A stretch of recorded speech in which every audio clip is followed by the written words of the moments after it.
Tiếp theo thì tôi trân trọng kính mời bài báo cáo tiếp theo của giáo sư Luciano Sposato đến từ Anh. Đây là một giáo sư rất nổi tiếng mà chúng ta từng được nghe một bài báo cáo tại hội nghị năm ngoái với cái chủ đề của báo cáo là dự phòng cấp 2 và quản lý các cái nguy cơ chảy máu liên quan đến bệnh nhân dung nhĩ. Sau đây thì chúng ta sẽ được nghe qua phần trình bày online. Xin mời các bạn kết nối với báo cáo viên.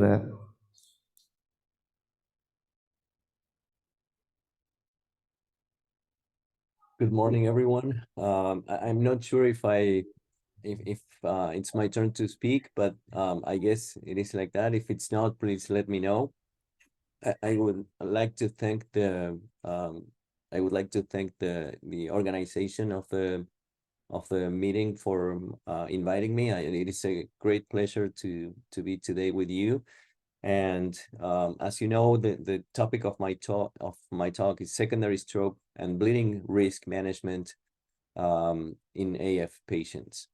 So these are my disclosures. I hope you can see them. And you can see here additional disclosures from Pfizer.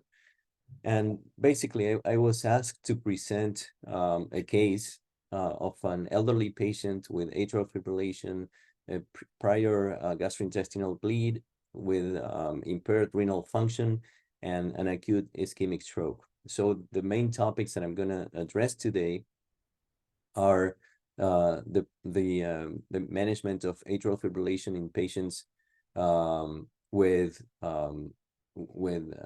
atrial fibrillations that are elderly, that have CKD or renal function, impaired renal function with less than 50 milliliters per minute. And I'm going to try to address when to start anticoagulants in patients with a recent ischemic stroke. So we have a patient who is 80 years old, and she's a female patient with a history of hypertension, diabetes, and smoking.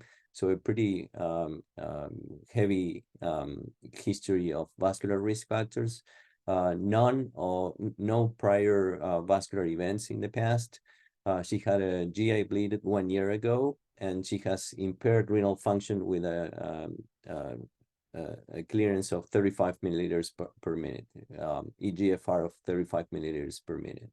She's taking perindopril 8 milligrams daily and metformin 1,000 milligrams twice daily. And she presents with sudden difficulty finding words and right-sided weakness with an NIHSS or NIH stroke scale of 7. The initial investigations show new atrial fibrillation, which was not present before, and a CT head and neck angiogram shows some effacement of the peri-insular cortex on the left side. Later, an MRI shows an acute infarct in the left insular cortex and corona radiata, and an echocardiogram shows mildly dilated left atrium. So in summary, we have an 82-year-old female patient with CHASVA score that is, of course, higher than 2. And in that case, the guidelines very clearly recommend the use of oral anticoagulants. And based on the safety profile of direct oral anticoagulants, these are preferred over vitamin K antagonists. So this is pretty easy. This is pretty simple. We have known this for many years. So there is no question that this patient needs to be on anticoagulants, but there are a few details that we need to consider when deciding which anticoagulant, which dose, and when to start it. So let's review very briefly the evidence from the randomized controlled trials, the most important ones that have been done for direct oral anticoagulants, comparing them to warfarin. This is a very nice meta-analysis from George Teos, in which he showed that the risk of hemorrhagic stroke in patients taking DOACs is half of that of warfarin. So this is why we think that, or we know that direct oral anticoagulants are much safer than warfarin in terms of the risk of hemorrhagic stroke. There are no significant differences in terms of death, although there is a quite clear trend, as you can see here, towards benefit for DOACs. In terms of major bleed, again, quite a significant trend towards favoring patients with DOACs over those with warfarin, and a significant risk reduction in the risk of stroke or systemic embolism, with 14% lower risk for DOACs compared to warfarin. But of course, this meta-analysis shows all the DOACs together. It does not compare each of the DOACs. So what we can see here, and of course, I would like to mention and be sure that everyone is on board with this, we cannot compare randomized controlled trials of different drugs because they did not include the same types of patients. But this is just for us to have an idea of how each of the drugs performed in their randomized controlled trials. So what we can see here is that for the prevention of any stroke, apixaban was the only one that was significantly better than warfarin, with a 29% risk reduction. It also showed a reduction in the risk of hemorrhagic stroke by 60%. The other two drugs, or the other drug that showed the benefit in terms of reducing the risk of hemorrhagic stroke, was the dabigatran in the doses of 110 milligrams twice daily or 150 milligrams daily. And then the only one that reduced the risk of ischemic stroke significantly was edoxaban in the dose of 60 milligrams daily. So this is just to have an idea of how each of these drugs performed in each of the trials. But let's go back to the case in which we had a patient who had the main features were an age of 82 years old and impaired renal function. So let's focus on what we know about patients who are elderly and how these patients are treated in real life. So these are over 1.2 million patients from Medicare in the US who were 65 years or older, who had AFib and a CHASVA score of 2 or higher. And you can see here the proportion of these patients that were receiving anticoagulants between the years 2013 and 2017. So what this paper shows is that there's still a huge amount of patients that should be receiving anticoagulants and they do not. And that's probably because some doctors are not too keen on starting patients who are older on anticoagulants, and the main reason is that these patients have higher risk of bleeding, but at the same time they have higher thrombotic risk. So this is an interesting European registry in atrial fibrillation. It's a preferred EAF registry with over 6,000 patients, and 505 of them were older than 85 years of age. And you can see here, I'm going to take some time to describe this image here. So here we have the risk of thromboembolic events, and this is per 100 patients a year. We have patients who are younger than 85 and those who are older than 85. And you can see that for both patients who are not on anticoagulants and for those who are on anticoagulants in orange, for those who are older than 85, the risk of experiencing thromboembolic events is higher than for those who are younger. So the first conclusion is that being among this age category over the age of 85 means that these patients are at much higher risk of having strokes or other thrombotic events. And those who are not receiving anticoagulants have a higher risk of thrombotic events than those who are receiving anticoagulants.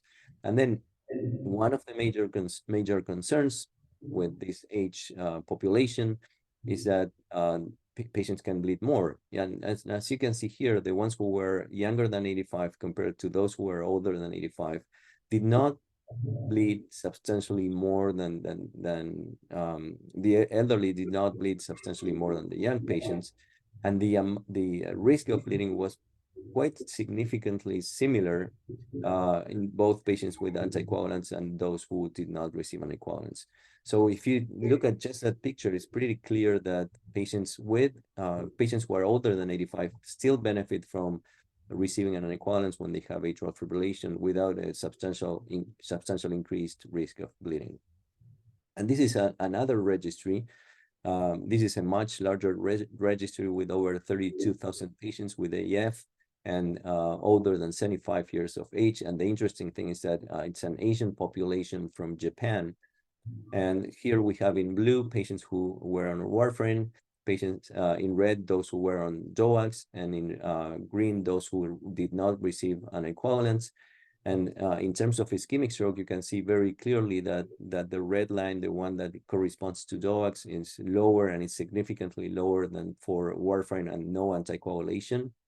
And then in terms of intracerebral hemorrhage, warfarin seems to be associated with the highest risk, and those who were receiving direct oral anticoagulants had a very similar risk of bleeding as those who were on no anticoagulation. So again, this is another series from an Asian population that you know that have a higher risk of intracerebral hemorrhage, but very clearly this slide shows, and this is a very recent paper, shows that using DOACs in patients over the age of 75 who have AFib, it's effective, or we can say that it's efficacious and does not confer a higher risk of bleeding.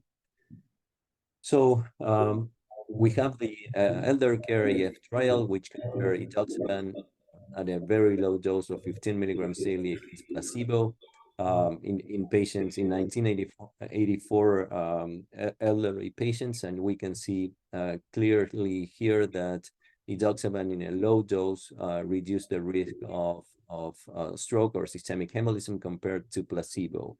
So it seemed to be effective in terms of preventing strokes in this population, but at the expense of non-significant but higher risk of major bleeding, as you can see in this slide. So edoxaban in a dose of 15 milligrams daily seems to be a fairly safe and effective type of anticoagulation for these patients. But then if what happens in real life, right? So in real life, things are a little slightly different from clinical trials, or at least data from the real world data allows us to compare patients on different DOAC therapies. And you can see here 82,000 patients who are older than 80 years of age, and the anticoagulant that really performed consistently better than warfarin in terms of all types of thrombotic events and bleeding events was apixaban, which was different from the bigatran and rivaroxaban, as you can see here. So again, pretty convincing data suggesting that in the elderly population, we need to treat everyone with anticoagulants if they have atrial fibrillation, and DOACs are of course preferred over warfarin. So let's go back to our patient. And then the other issue that was concerning about this patient was the presence of impaired renal function, as you can see here. So the problem with impaired renal function is that patients with chronic kidney failure have a pro-hemorrhagic state. It means that these patients are much more prone to bleeding than younger patients, as we discussed before. And also, these patients are at higher risk of experiencing thrombotic events for many causes that I don't have time to discuss right now. But if we look at data from other series, we can see that the overall, so in purple, we have patients with impaired renal function. In orange, we have patients with normal renal function. And for all types of events, both ischemic and hemorrhagic, those who have impaired renal function had much higher risk, as you can see here. So again, I want to reinforce that patients with chronic kidney disease have a much higher risk of thrombotic events, as you can see here, and a much higher risk of bleeding as well.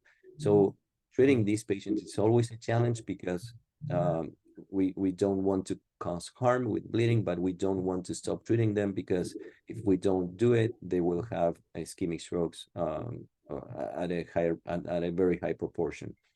So when treating these patients, it's very important to know which proportion of the DOAC is eliminated through the kidneys, right? And we have dabigatran with 80% excretion in the kidneys, edoxaban 50%, rivaroxaban 33%, and apixaban 27%. So among these drugs, apixaban is the one with the lowest excretion rate in through the kidneys.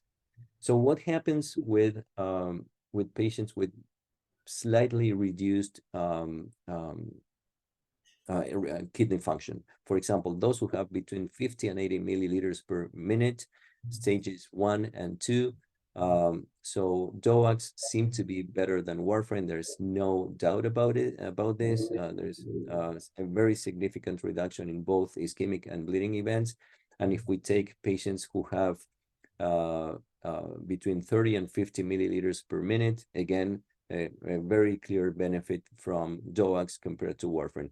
So these patients, those who have more than 30 milliliters per minute, are not a challenge. These patients very clearly need to be treated with DOACs if they have atrial fibrillation. So let's see what the European guidelines recommend in terms of different types of DOACs and different types and different categories of impaired renal function. So here we can see that for the dabigatran, patients who have an Asian ethnicity have a 25% higher dabigatran levels, and that's important because on top of that, if they have renal insufficiency, because most of the drug is eliminated through the kidneys with 80% excretion rate, the dabigatran does not seem to be a good option for any of these patients. So if we focus on these ones here, the dabigatran is not an option, but rivaroxaban 15 milligrams daily, the usual dose of apixaban based on the 5 milligrams twice daily or the ABC criteria seem to be good. And then we have edoxaban with 30 milligrams daily. But let's see what happens in the elder care AF trial. This is the one that I showed you before, which in terms of stroke or systemic embolism, for those who had 30 to 50, again, good results, but for those who have 15 to 30 milligrams, 15 to 30 milliliters per minute, edoxaban seemed to perform better, but again, at a very high risk of bleeding. So this is something that we need to consider when deciding the options. So this slide here summarizes the results of most of the trials for results for 30 to 50 milligrams. And we can add now that based on the results of elder care AF, a very low dose of edoxaban of 50 milligrams per day seem to reduce stroke risk, but also increases major bleed. So if we go back to 15 to 30 milliliters per minute, the recommendations of the European guidelines are 15 milligrams of rivaroxaban, the low dose of apixaban, and 30 milligrams of edoxaban, but I think this will need to be updated to 15 milligrams after the elder care trial.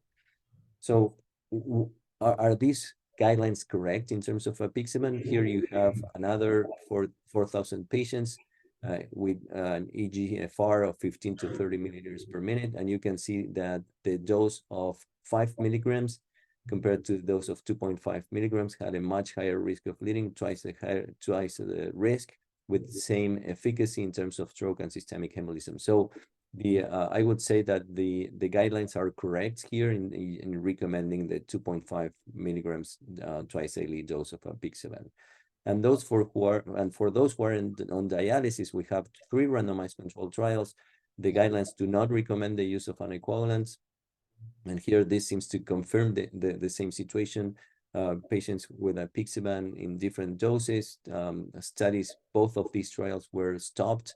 The Axadia and renal AF were stopped because of with a lower recurrent recruitment and non-significant results. So overall, in patients with dialysis, it's very controversial whether they need to be started on anticoagulants. The other issue is that atrial fibrillation has a causal role in terms of impaired renal function. Patients with atrial fibrillation have progressive chronic renal function. And interestingly, in Aristotle, those patients who were on apixaban had a better outcome in terms of progression of impaired renal function, as you can see here. So because we have not a lot of time, I'm going to start rapidly talking about when to start anticoagulants. We have the timings trial which divided patients into 4 days versus 5 to 10 days after stroke. There were all types of anticoagulants, but mostly apixaban. And what they found was that there were no significant differences in the primary outcome of the composite of stroke, ICH, or all-cause death. They met the threshold for non-inferiority, as you see here, but they did not meet the threshold for superiority, meaning that the early start of anticoagulants was similar in patient, was non-inferior to the delayed start. In terms of ischemic stroke as the outcome, there were no differences, and in terms of all-cause mortality, there were no differences either.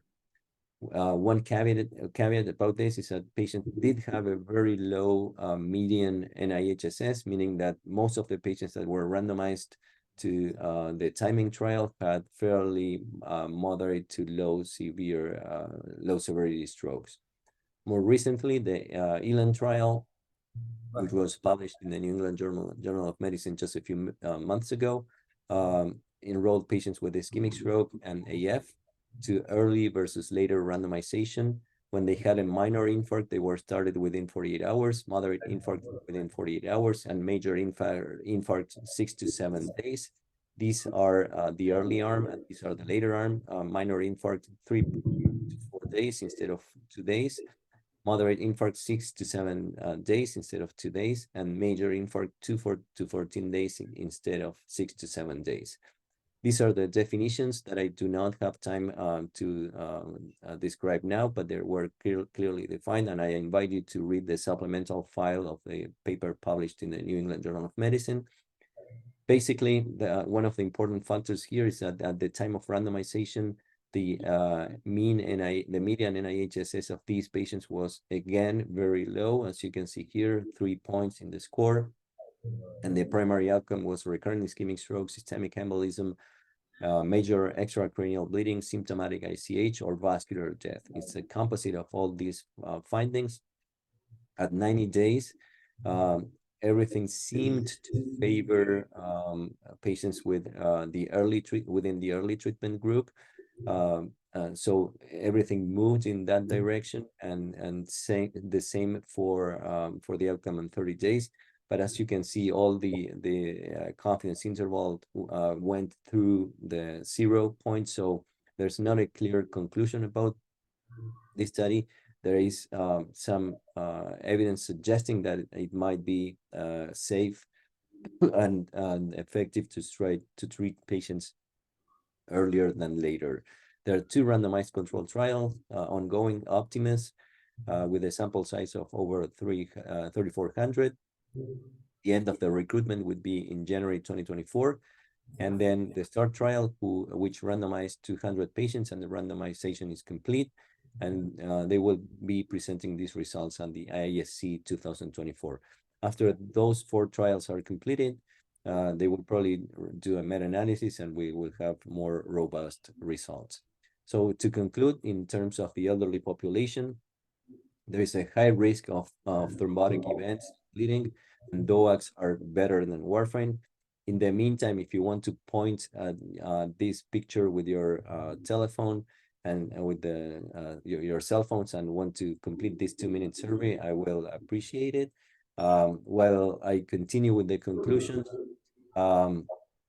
we have patients with CKD who have a very high thrombotic risk and bleeding risk. DOACs are better for warfarin for all CKD stages, except for those who are on dialysis, in which the results are more controversial. And then apixaban is more effective and safer than warfarin. And then in terms of starting OACs after stroke, the early initiation of anticoagulation seems to be safe and effective. We're still waiting for a START and Optimus, and there are some observational studies ongoing, and hopefully we will have some meta-analysis to answer these questions. Thank you very much. I'm so sorry for going so fast, but there were too many things that we wanted to talk about, and I will be happy to answer your questions at the end of the session.